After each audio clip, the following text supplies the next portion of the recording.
The subway stalker. It was late, and I was exhausted.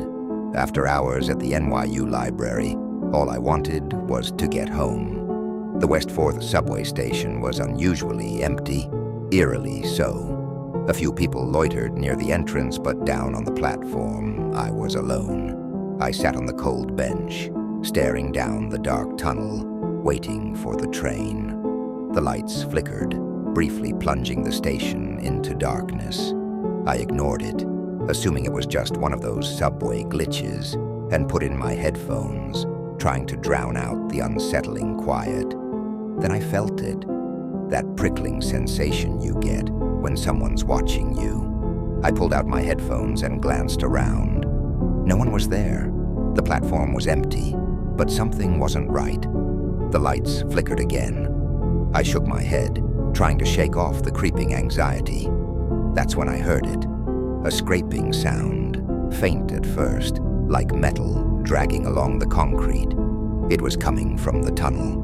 My heart started racing. The sound grew louder, steady, deliberate. I stood up, looking around, trying to locate the source, but the platform remained deserted. Then, the lights flickered again, this time staying off for too long. When they came back, I saw it. A figure, standing at the far end of the platform, tall, unnaturally tall, with limbs that seemed too long, its head tilted at an unnatural angle. It didn't move, but I knew. It was staring right at me. I froze. My body screamed to run, but my legs wouldn't move. The scraping sound returned, louder now, echoing off the walls. I saw what caused it. A jagged metal hook hanging from one of the figure's arms.